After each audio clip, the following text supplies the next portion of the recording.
Nous voilà donc pour la correction de l'exercice d'application Repetto. Donc Repetto, peut-être vous le savez, c'est une marque au départ de produits de danse classique qui a ensuite mis en place des gammes de vêtements haut de gamme qui s'inspirent de cet univers de la danse. Donc j'ai gardé la question 2 hein, principalement puisque je n'ai pas mis les autres annexes.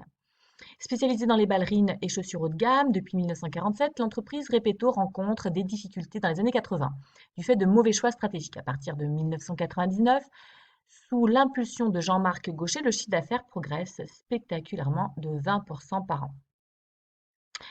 Calculez le coût de revient, puis le prix de vente d'une paire de ballerines Repetto. Concluez sur la cohérence de ce prix de vente avec le positionnement choisi. Donc nous avons pour ceci la next 2. Donc nous avons bien deux questions. Une première partie de la question sur un certain nombre de points, donc c'est calculer le coût de revient, puis une deuxième question sur le prix de vente. Donc vous voyez déjà la formulation de l'annexe est plutôt simple, puisqu'en fait on a un tableau qui correspond au coût de revient et des éléments supplémentaires qui correspondent au prix. Donc, qu'est-ce qu'on a dans cette information? Donc, il nous faut d'abord détacher les éléments du coût d'achat. Donc, c'est super puisque nous avons l'achat du cuir pour la semelle et l'achat du cuir pour la partie supérieure. Donc, on a deux éléments pour le coût d'achat. Ensuite, on a une entreprise qui fabrique, donc nous avons un coût de production avec un coût horaire et un temps de main-d'œuvre.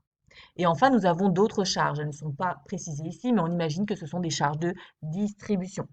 Donc c'est à partir de ce tableau que nous allons pouvoir répondre à la première partie de la question.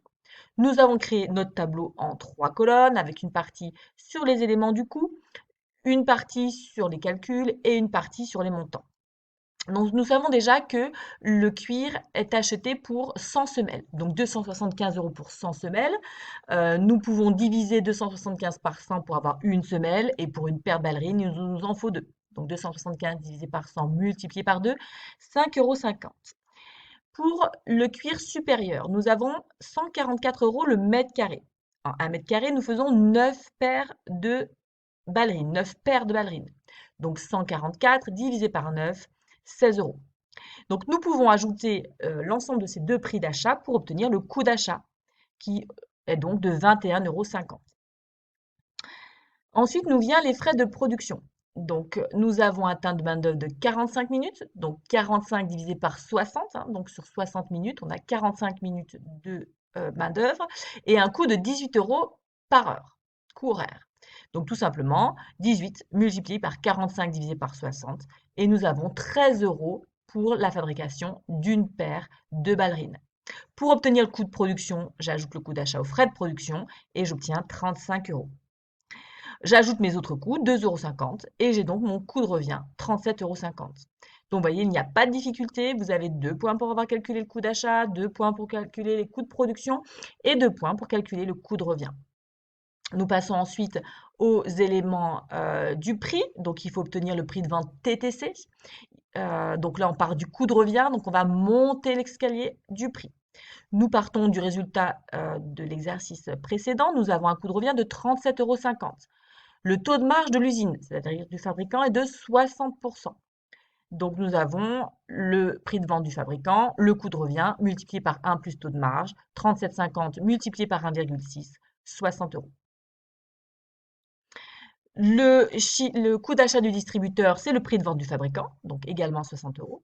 Le distributeur, lui, il marge à 100%. Il a des salariés, il a des coûts de mise en place de son magasin, de chauffage, de location. On a des boutiques qui se situent dans des zones quand même très luxueuses avec des élites, donc des locations très chères. Donc une marge de 100%, c'est faisable. Donc bah, tout simplement, le prix de vente hors taxe, c'est le prix de vente du fabricant, le coût d'achat du distributeur, multiplié par 1 plus taux de marge.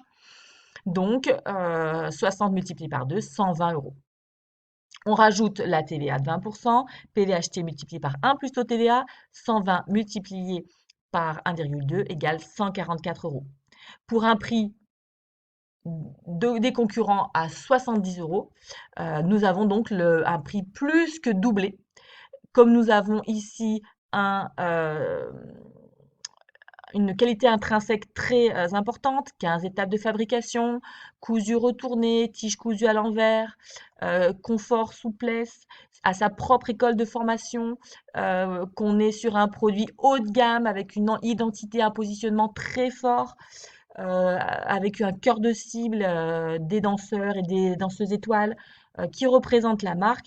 Donc on peut conclure ici, hein, que la cohérence de ce prix, hein, est appuyée notamment par les qualités intrinsèques, par le positionnement et l'identité de la marque, et puis tout simplement une stratégie de différenciation, hein.